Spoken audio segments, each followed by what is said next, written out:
So while we're doing that, let's have folks who aren't ready. Let me just go around and say a little bit. What do you know of the Farm Bill? Why are you interested? What would you like to accomplish this time around? And if you know nothing, that's also cool. Right over here.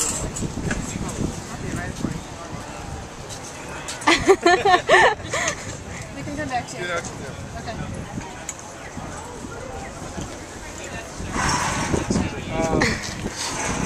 Basically, I would like to just see how our government subsidizes things that are unhealthy, and also see what I want to be to a certain degree. I want to be how they're blocking things that are healthy for us. Okay, great. I don't know anything about the Farm Bill, so I'm just here to learn. Okay. Same. Right? Nick? Nick, you're here because you're my friend, right? Yeah. I'm teasing you. I said you're here because you're my friend, right? I know a little bit about the Farm Bill. Historically, it's been used to cram things down people's throats. Change We're the still way doing it. farming. Yeah. Still doing that. We're just going around saying, what do you know? What do you want to know about the Farm Bill? What would you like to accomplish with The this? Farm Bill? Yeah. Like, was there a bill passed concerning the farms? It was. How recently? Every 5 years. Oh, I don't know anything about it. Okay. Okay, great. I know years ago there was something that happened. There was. That it took a lot of land or something from them. Not land, but they, I forget. Okay, no worries. Want to keep going? Sure. I know a lot about the Farm Bill in principle, but I'm curious to know what's going on in the 2012 Farm Bill and what I should be aware of. Okay. Yeah, I'm not super aware of all the details. I just know that it's a very important piece of legislation that is deciding who gets funding and who doesn't get funding. Okay. I want to know more about it. Perfect. We're just kind of going around saying, what do you know about the Farm Bill? What do you want to know? I don't know jack about it, but Okay. I would like to know. Okay. I'm going to start really, really high level in that case. You want me to Because... say any? Sorry? Oh, I'm sorry. I skipped you. I didn't That's okay. Kathy Evans Calderwood, City Heights Area Planning Committee, former vice chair. I recommend all you guys run for these small offices in your neighborhoods, because even as we speak, they're deciding to tear down the housing that you're in and put, you know, mega everything. All this that you see around you was How built. about the Farm Bill, though? This Do you know a lot about it? and we're taking away all the arable and viable farm land and covering it with concrete and asphalt, and it's ridiculous. I was the first woman student in International Agricultural Development in UC Davis in 1965. I was the only woman in it. Kathy, let's come And back to you. it is important to know where your viable farmland is in your state, and what purposes people are bending the use of this land. All land is not equal where growing healthy food is concerned, and people don't know where the toxic dumps are. They don't know anything. Kathy, I'm sorry. I'm going to cut you Okay. off, and we can come back to it because you have important things There to are say. a lot of issues here that's given how many people don't know anything. It's a freight train coming for a wreck right now. Okay, and I'm sure folks can approach you afterwards. to Sure. get way more Sure. information. Okay, great. So, really high level Farm Bill. Way back when there was a family called the Wallace family, starting all the way back there again. There was Henry Wallace, the grandfather, Henry C. Wallace, the father, Henry A. Wallace, who's the guy who really pushed forward the first Farm Bill. So these guys are starting our story. What year is that? Henry A. Wallace was born in 1888. His father, under Cooling and Hardage, became the Secretary of Agriculture. They ran an influential farm journal. They were university educated in agriculture. And he went into this farm journal with his father. His father founded the Farm Bureau, which is a pretty important lobby that doesn't always lobby for things that we might think are the best for farmers. In fact, not even all farmers think what the Farm Bureau is up to is always the best. But his dad founded it. Henry A. Wallace, at that time when his dad was in the government as Secretary of Agriculture, began advocating for major agricultural reforms. He was then working at this the Farm Journal, at the magazine, and so as the editor, he was trying to rally the farmers and rally the government to get what his dad's agenda was through the Congress. That never happened. They kind of got close, like through the 20s even. They tried, they never got there. So then the Great Depression happens, and by 1933, Henry A. Wallace is now the Secretary of Agriculture himself for Roosevelt. The Depression's totally on, the New Deal is starting, and Henry A. Wallace comes in with he's got his ideas already together. We're going to do this massive bill as part of the New Deal. We're going to help the farmers. And the first farm bill actually got tossed out by the Supreme Court as unconstitutional, so they had to come back and regroup in 1938. So ever since then, we've had what we call a farm bill. It always has a different name, but that's shorthand that we call it the farm bill, every 5 to 7 years. And kind of the deadline that's hanging over our government's head is if by September 30th, 2012, they don't pass a farm bill, all the policy goes back to 1933. Oh my God. They always pass it. In fact, they don't always pass it on time, but they'll pass an extension. They'll give themselves a 6-month extension, another 6-month extension. So it's not like this is actually an eventuality, but the option of not passing a farm bill does not exist. They have to pass something, even if they're just extending the old one. What it's done over time has changed, but they haven't really ever said, okay, we're just cleaning it all out, wiping it all out, taking it away, and starting from scratch. They tend to build on what we had. So what we have now is confusing, it makes very little sense, it has very little relation to the original purpose in some cases, and I would bet you relatively few people understand all of it. In fact, some of it I've been asking farmers and they're like, gee, I don't know anybody who understands that. So if some of this is confusing, it's not because you're stupid or you're normal, you're human, it's confusing stuff.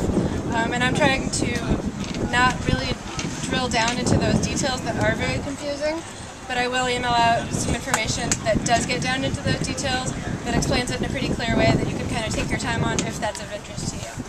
And this is the federal farm bill, federal as opposed to what the state does separately. Yeah, completely done by the federal government. So let's just take a look at the major players in Congress right now, because this is who's going to shape our farm bill. So I want to shout out, anybody know who's in charge of the House, which party? Republicans? Yeah, anybody know the Senate? Democrats? Does anybody know who's in charge of the ag committees in those two? Okay. Yeah, but which person? So in the House, it's a guy named Frank Lucas. He's terrible. Really. Well, and the ranking Democrat is Collin Peterson. I thought Collin Peterson was terrible until Frank Lucas came along, and he makes Collin Peterson look like, Michael Pollan. He's a Republican? Frank Lucas is a Republican. Collin Peterson is a Democrat, but he's a very right-leaning Democrat. These are all in the notes I'm going to send out to you, so don't worry about writing it all down. I mean, it makes sense to still want to make notes to yourself. It helps me to remember. Absolutely. In the Senate, we have Debbie Stabenow, and she's kind of a blank slate. She's new. She's the Democrat from Michigan who's in charge of the Ag Committee. I think the ranking member right now is Pat Roberts from Kansas, the Republican. I don't think he's very good in terms of being on our side. And the Senate Ag Committee has kind of a unique situation where there's several really senior senators on there who actually rank higher than Stabenow, even though she's the chair, because they're all chairs of more influential committees. So you've got Pat Leahy of Vermont, Tom Harkin of Iowa, Kent Conrad of North Dakota. You got a couple of those folks who aren't running the Ag Committee, but are very, very powerful in the Ag Committee, even though they're not in charge. Is Leahy a person that is more left-leaning? Yeah, he's pretty good. And I mean, really, Vermont agriculture, they have a lot of organic, a lot of direct sales, not a lot of commodities, they have a lot of dairy. So you can expect the Vermont senators, the Wisconsin senators, and the New York senators to always really stick up for the dairy farmers. Ag tends to be more regional than party-driven in a lot of cases. So you'll see California Democrats and Republicans advocating for what they call specialty crops, which is government talk for fruits and vegetables, because that's what we grow here. Whereas you'll see the Midwest really advocating for those commodity crops. You'll see Arkansas and Texas advocating for cotton, Arkansas for rice. So they really advocate for what they grow regardless of party, although obviously there are differences. You know, as we're seeing now that the House switched over from Democrat to Republican, you are seeing differences between them. So the Farm Bill, it's split into, I think, something like 10 titles. A title is basically a topic. So they have it split into, there's 4 that we really care about here. Commodities, that's where they have all the subsidies. There's nutrition, and that's where they have food stamps and various other nutrition programs. That accounts for most of the money in the Farm Bill. And the way that it's been explained to me is that the commodity part takes about 25% of the budget of the whole Farm Bill, and make sure that we grow all the bad food. And then the 50% of the money that goes to the nutrition part, make sure that people can go eat the bad food. So it is what it is. But the other 2 titles that we're really concerned with is conservation and competition. It might also be called livestock, or might instead be called livestock.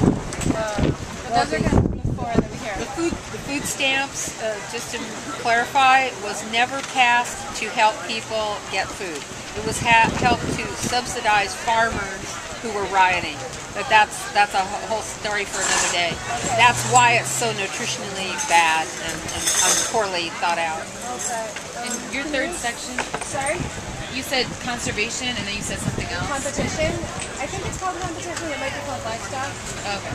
I had a nice migraine last night, too, but I did look up. I'm so immersed in this craft that most of it's in here anyway. So let's start with commodities. That sounds like what everybody's going to eat for. That's kind of what Michael Pollan was talking about at the big kahuna here. When it started out, the idea was, well, I mean, in general, there's 3 ways to affect supply and demand and price of commodities.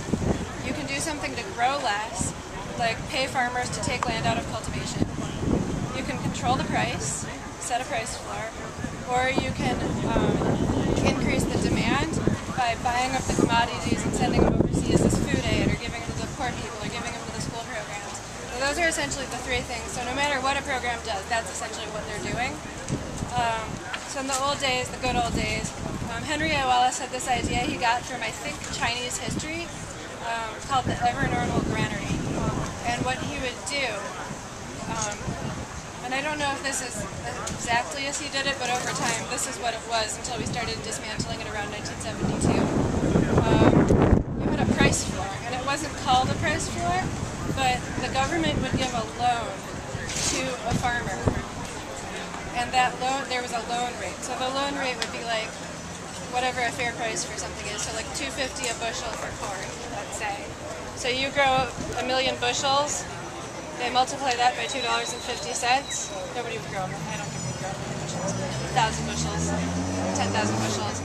Multiply that by $2.50. You get the money. The government gets the crop. If the prices go up, you pay the government back. You get your crop back.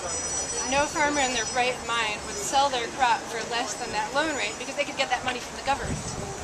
And then they could just forfeit their crop if the price is never recovered. So that's effectively a price floor that was completely done away with in 1985. But what that did, the effect of that is no corporation who's making high fructose corn syrup, who's factory farming animals, who's making Doritos or whatever, is going to be able to buy that commodity at below the loan rate floor price. So when we're supporting farmers, it's not really taxpayers who are paying that. It's the corporations that buy the commodities. But the loan itself still comes from the federal government? The loan comes from the federal government. And only the corporations buy it? We're Farm Bill. Farm Bill. So the corporations are the ones that buy it and take the food and then use it. And if it doesn't get used, the federal government eats the but they would release it on the market. So let's say we have low price prices, the government stores it all, so they pay the storage costs. It doesn't get thrown away though, it gets used, so it's not a total loss for the it isn't all food.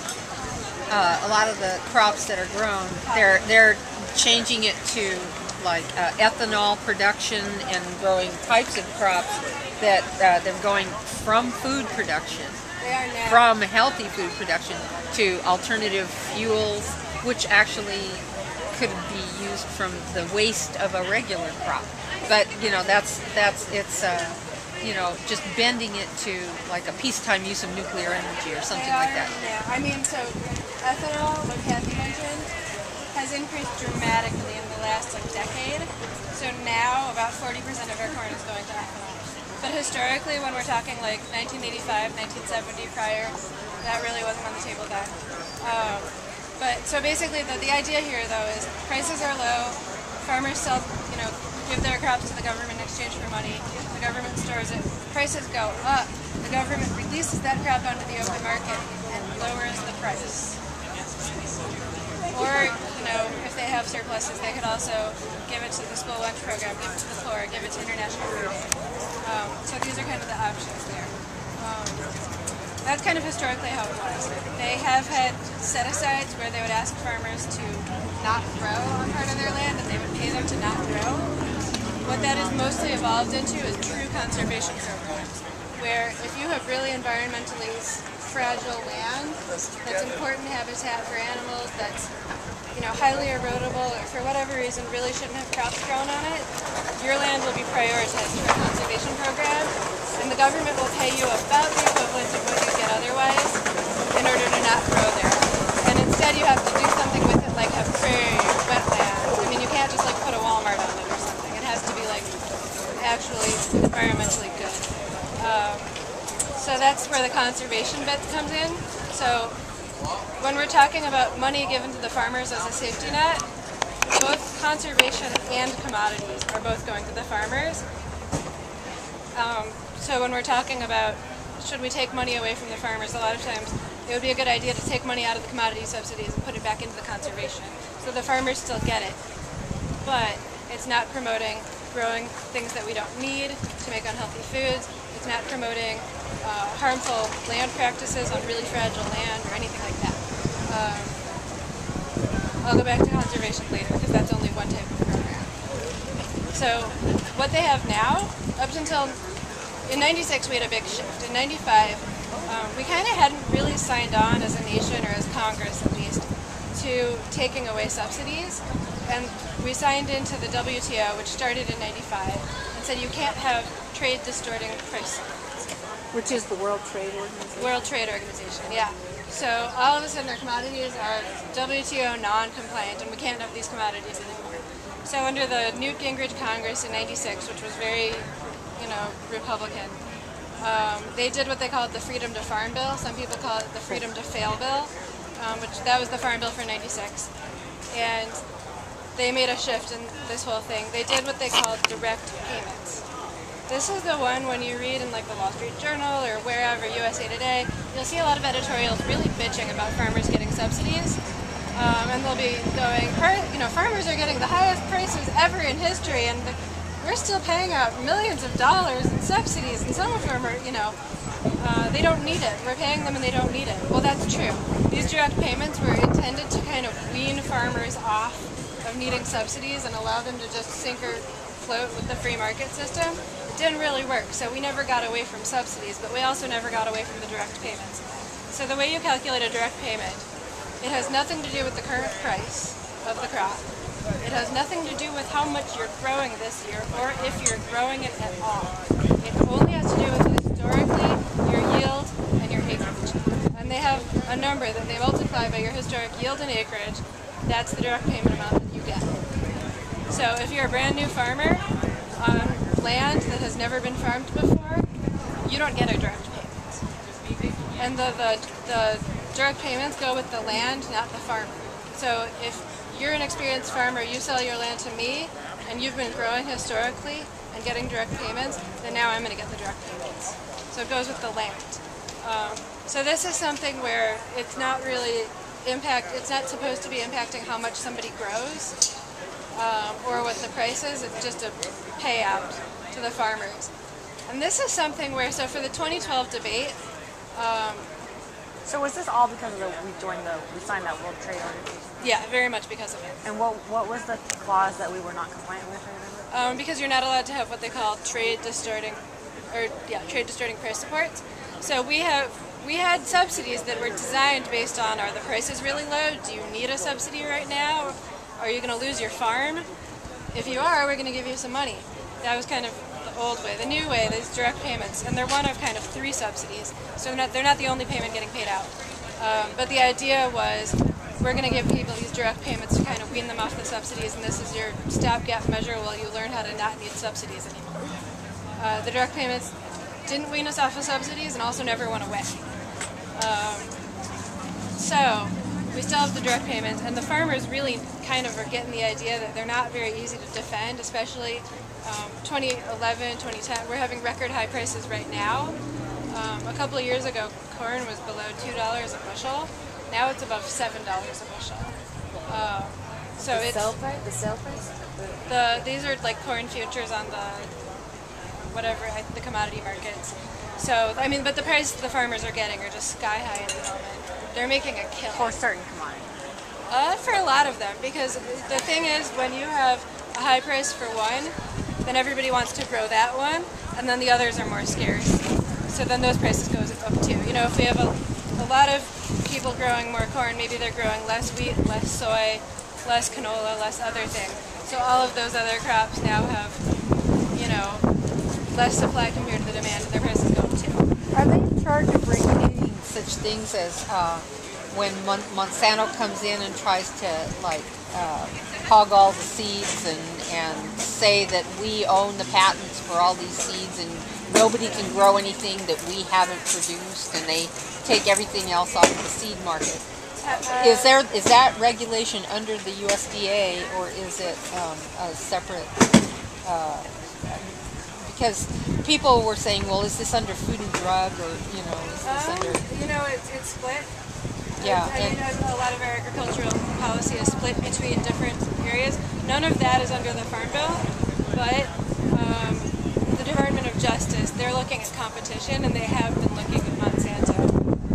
Because we do have laws saying that you can't have monopoly. You know, unless you have a government. People have been losing their farms over Monsanto suing them. I mean, here they are with a small farm.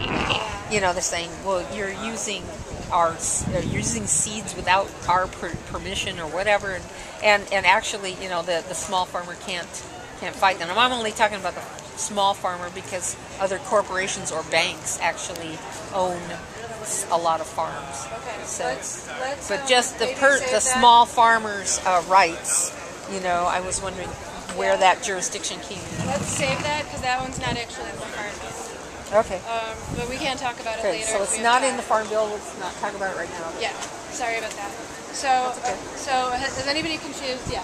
Is there anything where I need to go back? Go to school for this? No. I'm just a really big geek. I did read a book about it, though. Oh, really? Yeah. I read a book about it. Yay. So, okay, so there's one other type of subsidy that we should talk about. Yeah. But you said the WTO was one of the biggest organizations that came in and changed the way subsidies work. Yeah. But the WTO, I just want to make sure, is mostly, the U.S. has the largest proportion of say in the WTO, isn't that right? Probably.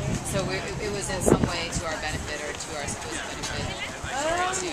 You know, I mean, it was an economic philosophy of this free trade is good that isn't necessarily signed on to by the farmers who are on the government dole who rely on this. So, you know, you have the executive branch that really negotiates these treaties.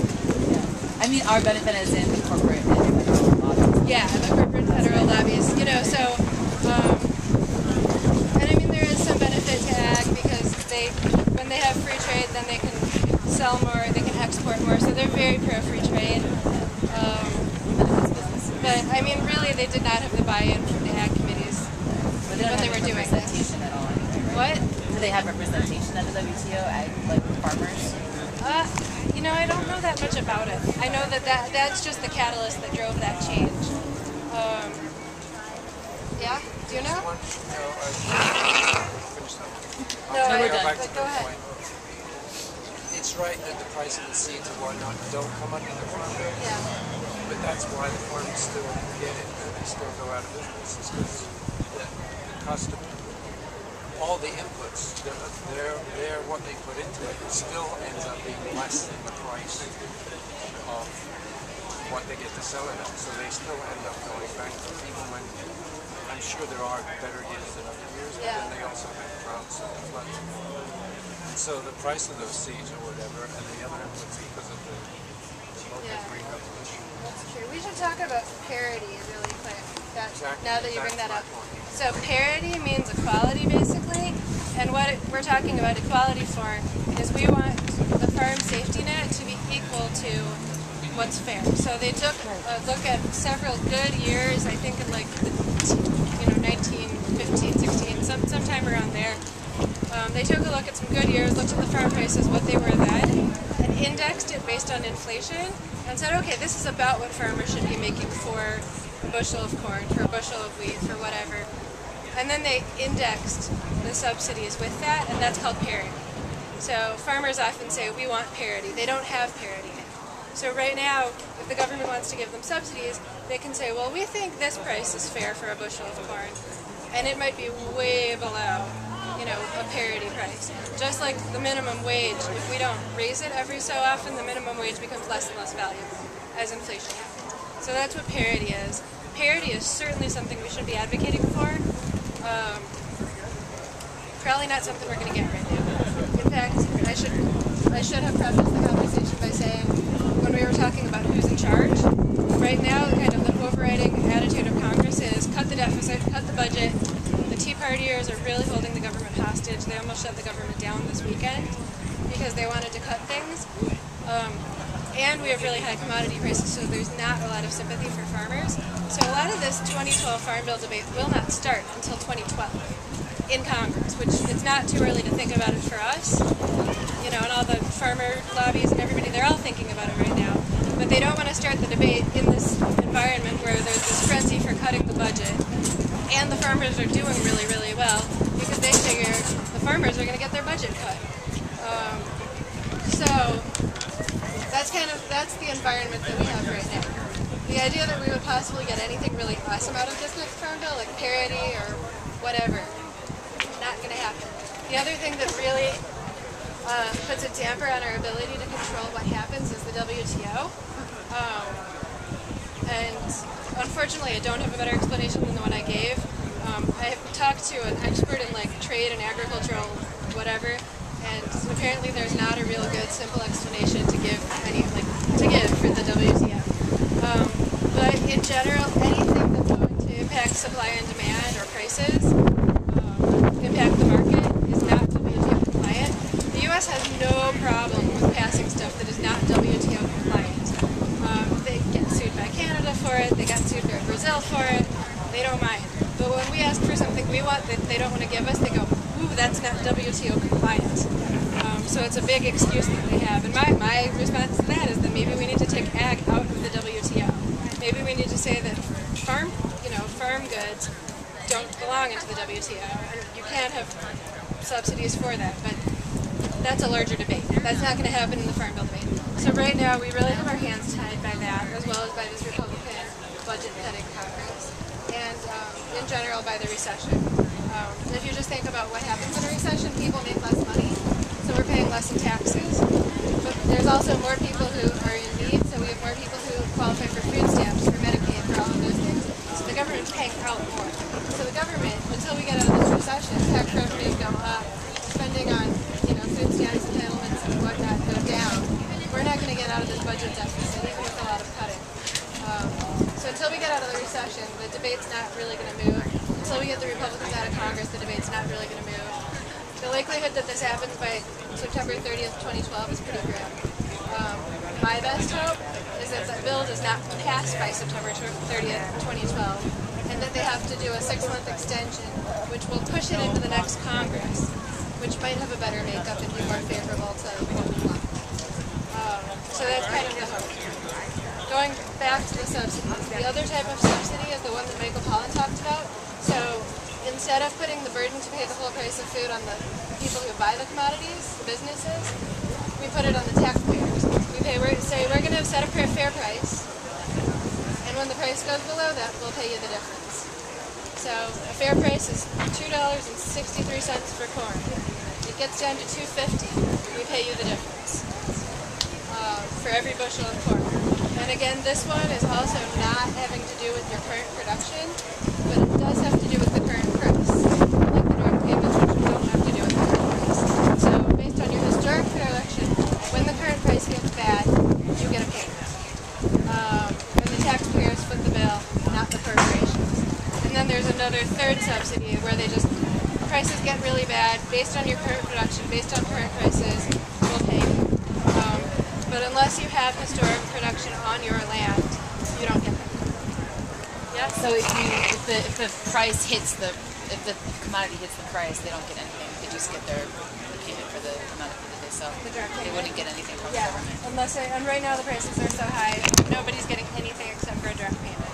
So when you see editorials complaining that these farmers are getting so much money and they don't need it, that's right, they don't need it. The direct payments are really stupid. Is there any working definition of a farm, a farmer? What constitutes a farm? How big? How small? Yeah, they do have that. Okay.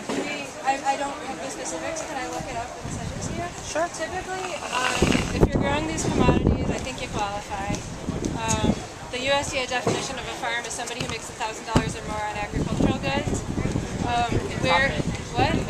Full of profit, right? Revenues, I think. $1,000 in revenues. And this is something that I need to look up because there's a question about what's an entity, what's a farm. You could have a 1,000-acre farm and split it up between, let's say we were one family and we all owned it. We'd be like, well, these 200 acres are my farm, but that's her farm over there. We each qualify for subsidies. So there's loopholes. So there was one thing that we should, do you have a question before I move on? Yeah, no, but keep it. Okay. So there's a cap on how much you can make before you don't get the subsidies anymore. If you are literally a millionaire, you don't get subsidies because you don't need subsidies. The caps were, I want to say, $500,000 in off-farm income. So you could be making $500,000 working in an office building in the city. And it takes that much money to not get your direct payments anymore. Or up to $750,000 of money that you made on your farm, and it's total. So $1.25 million split between on-farm and off-farm activity is the max you can make before you don't get a subsidy anymore. So part of the debate we can have is rather than changing the subsidies, we can ask them to lower that cap. And that is something that Obama's asked for. He said, why don't you lower each category by $250,000? So you can make $250,000 off the farm and or $500,000 on the farm. And above that, you no longer get a direct payment. There's also a cap for the maximum amount you can get in subsidies. And there was a movement last Farm Bill that narrowly failed. It almost passed. It was called the Grassley-Durgan Amendment. And it would have said the max amount you can get in subsidies is $250,000. And it would have closed up the loopholes so that we couldn't say, we're one big family, but we each own a separate farm on our same family farm. We each get up to $250,000. That's not a good game to let people play. So it would have closed up those loopholes also. And if you think about it, this is a really progressive policy, because if you're a small farm, $250,000 is a whole lot of money to you. But if you're an enormous farm, that's kind of a drop in the bucket. So if you're equal, you can still get that money, but it doesn't mean that much to you if you're a really big farm. That narrowly failed last time around, so that's something we could ask for. It sounds like probably what Obama's asking for is lowering those subsidy caps, or the caps on the income before you stop getting subsidies. That would be a really good idea. That's something we might actually get. Who opposes it? Who opposes it? Who opposes it? Or who opposes those suggestions? The people on the Ag Committee. I mean, you could look at the votes, but the leadership of the Ag Committee basically, when Obama comes out with this stuff, they laugh at it. But are they the same people who are advocating for closing, decreasing the budget? Often. It seems like every single Congress critter really wants to decrease the budget, but not in their area, not for their constituents. yes, decrease the budget, but I still want you to allocate millions of dollars to build a new bridge in my district and pay my farmers. So it's kind of a question of there are 4 budget cuts in general, but where are they specifically for the cuts? To the point where, I mean, the military will say, we don't want this really expensive plane that never worked in the first place, costs a lot of money, and doesn't even work. And Congress is still trying to give them that. And Obama's had to threaten to veto the whole budget over this plane that the military doesn't even want. It's just the engine, not the actual plane. It's just the engine. This last F-35 was the actual. But for the, I think it was this, I don't know what it was, the C something or other, it was a while ago. F-22, I think? Yeah. There were like 3 of these planes where they were like, we don't even want it. And Congress still wanted to give it to them because one part for the plane, at least one part for this plane was made in like 44 states. So you've got 88 senators who have people in their state that are making money off of making this plane. And they want to give this plane that doesn't even work, that the military doesn't even want, to the military. So that's kind of how that politics goes. I mean, it's really backwards and stupid, you know? But that's what we've got. Yeah, I just want to, so I understand how it works per person, I guess you could say, or per farmer, but how do the subsidies apply to corporations, and if the corporations really are still getting subsidies, do they really need the subsidies? Because I think Dole is... Now that corporations are people, well, remember? Hang on. So one thing is corporations usually do not own farms, which is a misconception that I've heard over and over and over again. And then the big ag folks like to go, 95% of the farms are family farms, and you think, oh, they must be nice farms. No, most of the big, yucky, really irresponsible farms are technically owned by a family. They're just a really wealthy and irresponsible family. Very few farms are actually owned by corporations. Very few of these subsidies go directly to a corporation. These are all going to people. How it actually plays out to the corporations, there's a really great paper that was done by a Tufts researcher. They looked, after the 96 Farm Bill went through, how much, so the subsidies went to the farmers. That influenced the price to drop as the supply increased. And it became kind of a huge discount to the corporations at Factory Farm that are now buying their grain on the cheap, like below the cost of production. So, you know, the farmer would be losing money at the price they're selling it at, but for the government subsidy. So that's how the corporations get the money. But they don't directly get it from the government. And there was recently a really annoying op-ed in, I think, The Atlantic. No, it was Good Magazine, that's where it was, talking about how these subsidies don't actually make the foods cheap. In the past, historically, they have. Right now, we're in kind of a unique time period. Ethanol is relatively new, and these high prices are relatively new. And a lot of the speculation is relatively new, which is one of the things that's driving the prices up. So these high prices, right now we have really, really high prices. Commodities right where the subsidies right now aren't making very much. Maybe they're making it cheaper than it would otherwise be. But right now the commodities are very expensive. And there's actually, within Big Ag, there's this fight going on between the people who are growing corn and refining corn and making ethanol and want more ethanol so they can sell more corn and make more ethanol, and the people who buy the commodities, like the grocery manufacturers who make the food products that you buy in the grocery store, the processed foods, feedlots, the factory farms. They don't like ethanol. They want cheap corn. They don't want the price to be high. They don't support anything that would raise the price. So they've been duking it out for a couple of years now. And it seems like pro-ethanol side has been winning. Our government continues to subsidize ethanol. So right now, a friend who's a farmer told me like 60% of the corn in Iowa this year is going to ethanol. Or like 40% nationally of our corn. Well, when people are speculating in this and they're not thinking about what the actual food need is, that's when you have situations when there's actual, you know, there's all this acreage planted to ethanol producing corn, but not food corn. So then you have shortages show up along the line because These things grow with a different light requirement and what have you. You can do 2 crops of some, designer corn in 1 year, but for a food crop, maybe only 1. And with this weather being really bad periodically, or earthquakes, not earthquakes, but debris in the sky from volcanic eruptions, such as we had last year from Greenland, we have to worry about the crops that are in the ground being able to survive. When you lose that whole crop, it's devastating for the individual farmer, because you have to plant it at a certain time of year, and once that season is gone, it's gone.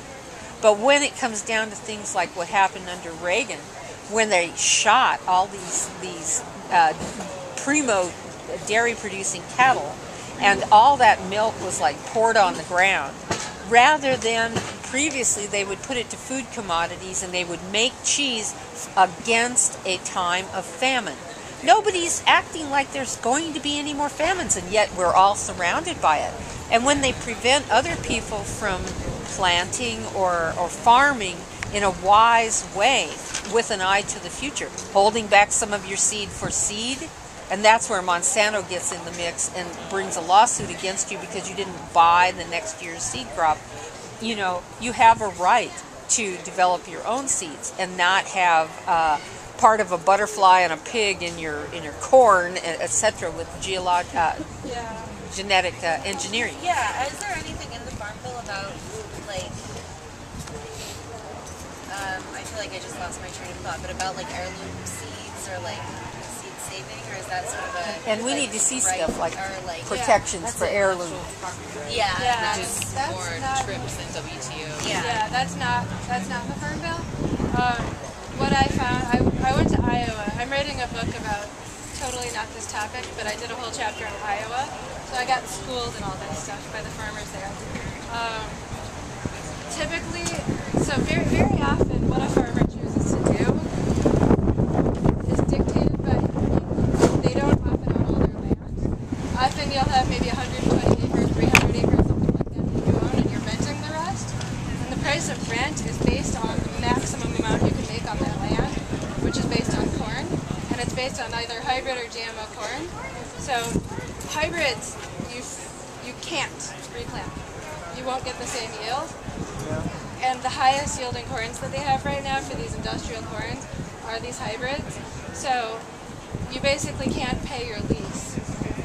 You can't pay for your equipment. You can't pay for your inputs. You can't make a living if you decide, I want to go with either of those instead of the hybrid or the GMO. That's the problem. Another problem is often, I have a friend, anybody here read Omnivore's Dilemma? You know the guy in the corn, the Iowa chapter, George Naylor, the farmer? So he's a friend of mine, also a friend of Nick's. And he likes to buy non-GMO corn. And he's had a problem where they'll take the best yielding hybrid and they will only offer it as a GMO to basically twist your arm into buying it, even if you didn't want to. And the yield has nothing to do with the transgenic genes, the genes from other species that they put in there. It completely has to do only with the hybrid. All the corn genes that were developed through conventional breeding. And then they put the transgene in there and only sell it in that form. None of this is in the Farm Bill, but all of these dynamics do impact planting where they do plant the corn, you know. We have a very pro-GMO administration right now. The GMOs are mostly regulated by, just jumping off the Farm Bill really, really quick, and then we'll go back to it. GMOs are mostly regulated by the executive branch because there was a decision made way back when that we don't need any new laws to regulate GMOs. The FDA deals with GMO animals. The USDA deals with GMO plants. And they're very permissive. They're very pro-GMOs right now. However, if you buy organic products are not allowed to have GMOs in them. So. Yeah, very good. And I mean, there's... And who's in charge of organic regulation? The USDA. USDA. Yeah, okay. They do the organic regulation. So, jumping back to the farm subsidy, do you have a question? Yeah, just in regards to whether or not it's in the Farm Bill. Essentially, are you going to grow potatoes for $5 a bushel or corn for $7.50 if you can get one of the land? You're going to plant corn. corn because more money there. Yeah. So now you're going to have shortages of potatoes or some green beans or whatever else could be planted here because everybody's flocking to corn because that's where all the money's at. Is there anything in the farm bill that says you can only plant so much of this particular crop or that particular crop because then we have shortages in these other sectors? Or is it the same thing we're all making all the money we possibly can off corn and everything else is going to short? It's a free for all. And I mean, I should also add, I mean, climatic factors are different and also the infrastructure. So where I was in Iowa, I met a woman who wanted to grow something other than corn and soy. And she looked into all kinds of stuff. And two of the crops she looked into were sunflowers and garbanzo beans. They would have grown great where she grew. She could have used her existing equipment, her existing farmland, grown those crops. The infrastructure for those crops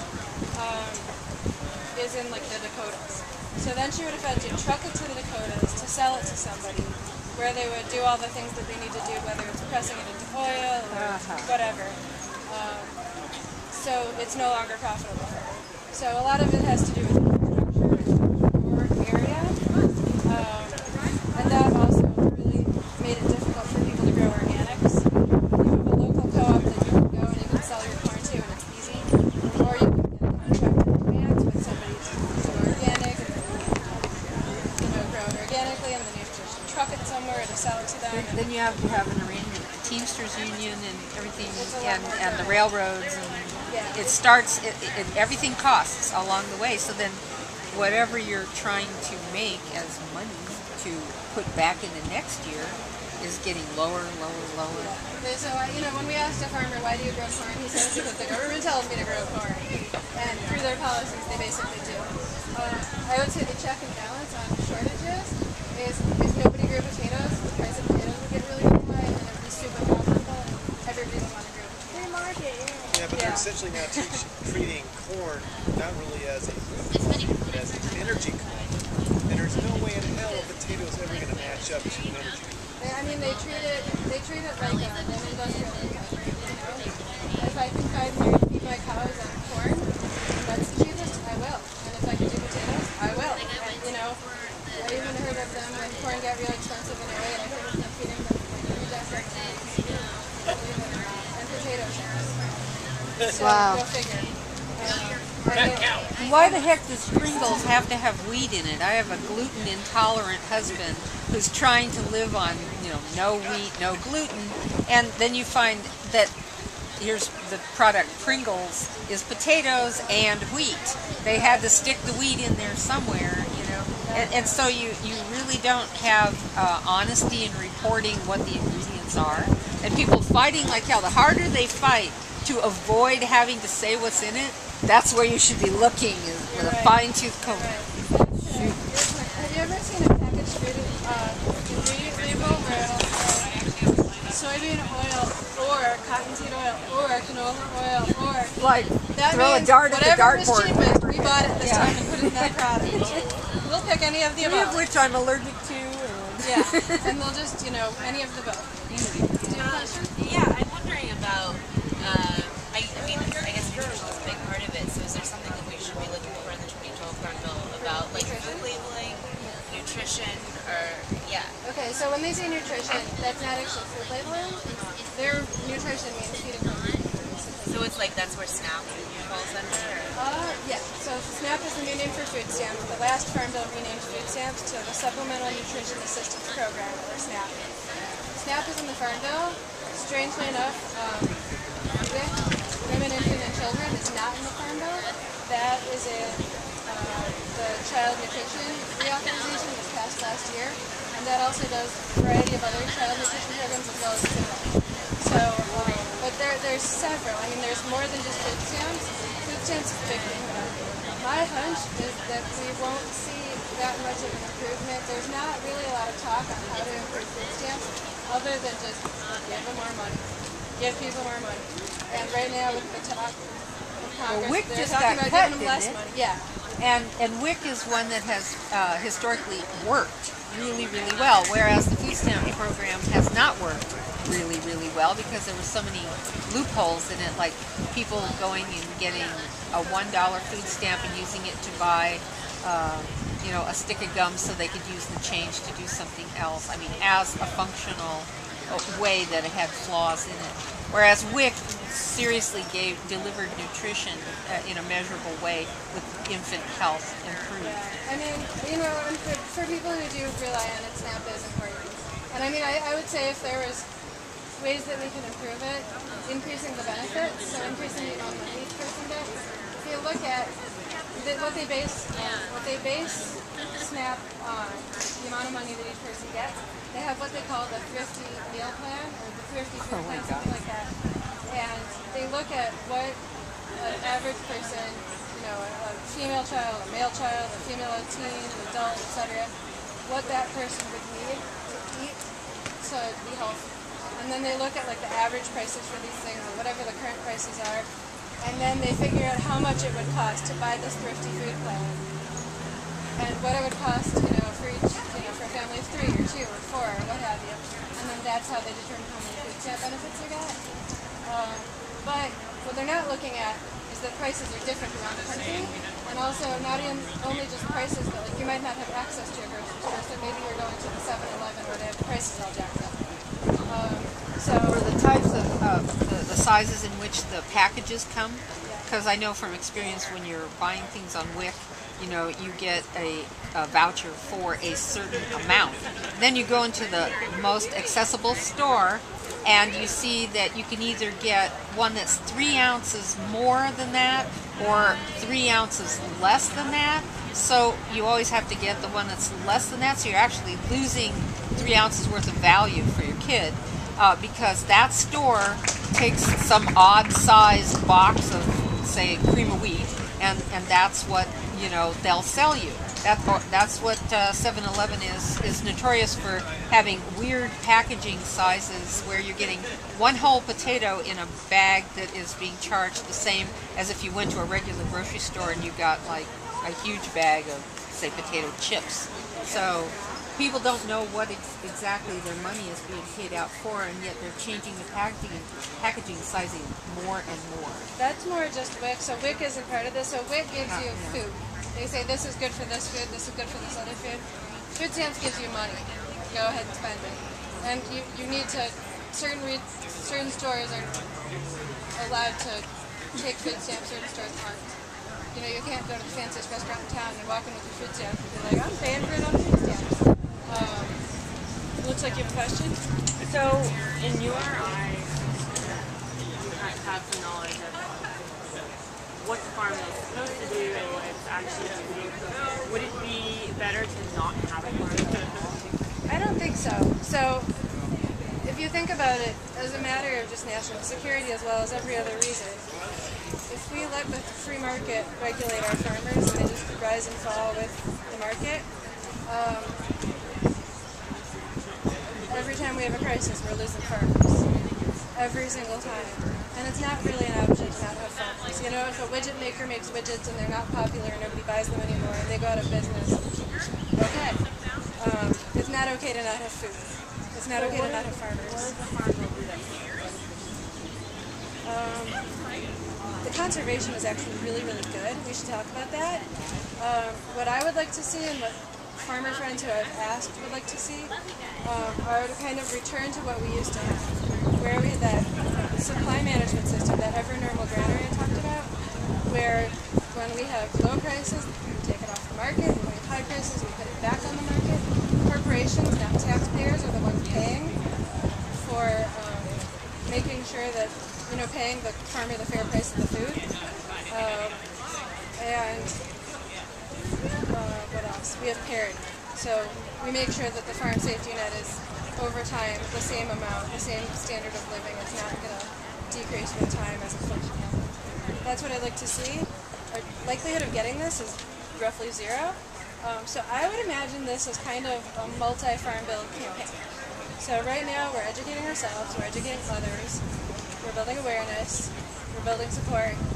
Right now the Congress, it's just not in a time that they're going to do what we're asking them for. The first farm bill, it took them about 10 years at least to get that passed. And it took the Great Depression. Hopefully we won't have that as our catalyst. But that kind where we're at.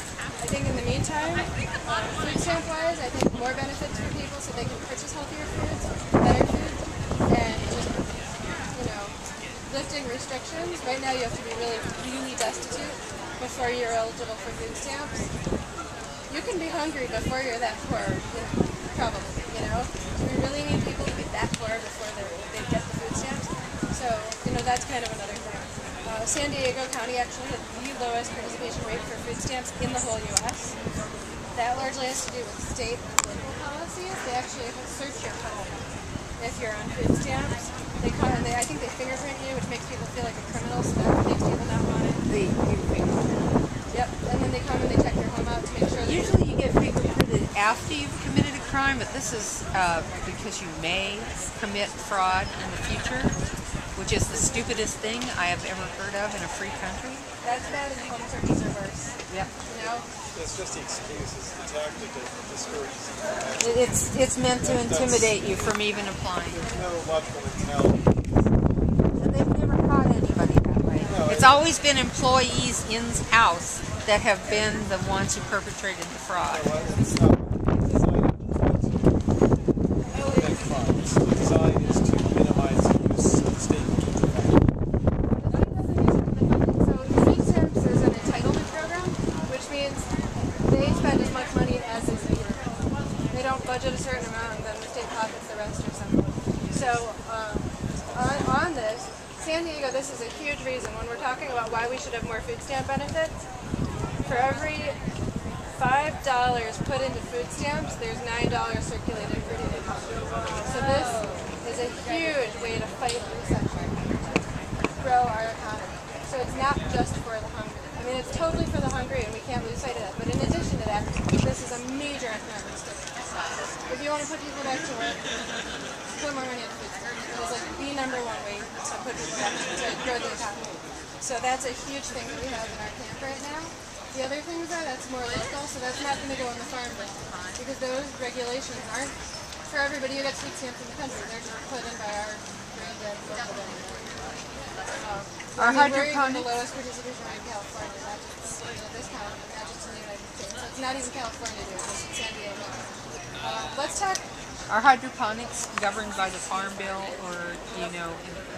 So let's go into a couple other things because I haven't talked about competition, conservation, or crop insurance. Really quickly, let's talk about crop insurance. This was new to me.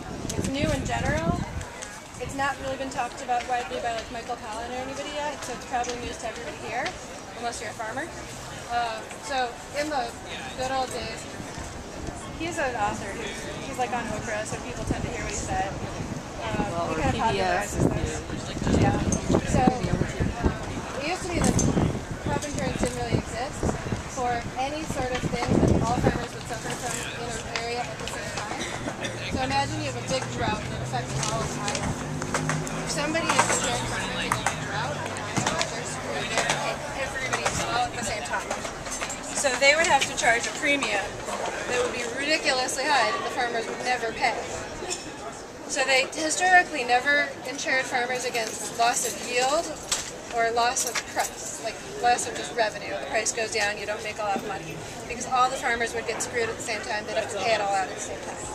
Until recently, when the government decided that it was going to subsidize crop insurance and subsidize those premiums paid by the farmers, and then set in place some other policies that basically make it, virtually mandatory. It's totally optional to buy crop insurance, but if there's a disaster and you want to get disaster relief aid, you need to have crop insurance, or else they won't give it to you. There's some other things that force farmers into buying it. So now the farmers are paying for crop insurance, the government's subsidizing it. If the farmers either have low yield or low prices, they get paid. This is basically a subsidy, except now we have a private insurance company making a profit off of it. The government still pays, taxpayers still pay, farmers still get in times of need, but now we have a third party who's making a profit on this. So it's stupid. The other reason why it's not good is because it really makes it possible for farmers to plant things in places where they shouldn't plant them. Imagine you have a land that's environmentally fragile. It's not going to grow a really great yield for corn. It's not really where you should plant corn. But if you have crop insurance, you grow it there anyway. If you have a good crop, you make money. If you lose your crop, you get your crop insurance money. Great. So it's promoting irresponsible practices. A big problem I saw when I was in Iowa was flooding. Iowa was historically 80% prairie, and now they grow corn and soy on 93% of the plant, and that just does not soak up the water into their root systems or aerate the soil, especially when you've got huge farm machinery driving over the soil over and over again. So with all this soil compression and with the corn and soy growing there, you get a little bit of rain, you have a flood, it kills your crops. Now if we didn't have crop insurance, the farmers might be like, oh my god, I need to do something about this. But with the crop insurance, they're like, okay, so I'll have a flood. And then if I have a flood, my crop insurance will pay me. No big deal. So the crop insurance is bad in two ways. Wastes our taxpayer money by diverting it off to a private company who does the insurance. And it allows for these irresponsible practices. This is really where I see this in the direct payments. That's where I see kind of a lot more of the subsidy money going. The farmers kind of feel like, well, if the WTO doesn't want us to have subsidies, if the public's complaining about us having subsidies, why don't you put more money into crop insurance? So that's one thing we need to be watchful for, and I would say we ought to be advocating against the crop insurance. And I mean, we should be very careful. We should say the farmers they should have a safety net. We want farms. We don't want farmers losing their land and larger farmers gobbling it up and becoming even bigger. But, you know, let's make sure we have the safety net in a sensible way. Conservation, let's go there next, because we've kind of talked nutrition a bit. You see the Hawkeyes play football? Sorry? University of Iowa play football? I don't know. You haven't seen them? No. Been on the campus? They were in the Rose Bowl. Yeah? Cool. Last year. Okay. Cool. Well, I figured you might. Yeah. Noah, what's up? I just want to let you know we're over the time limit, but if we wanted to still sit and I just wanted to let you guys know that. I'm just having a good time. Okay. I think there's something going on soonish, and then there's a keynote. Yeah. So maybe it's a break. I'm not sure. Okay. Want to do really fast wrap-ups on conservation competition? Does all this have an effect on the economy? Oh, massive. Yeah. Oh, yeah. It does. Yeah.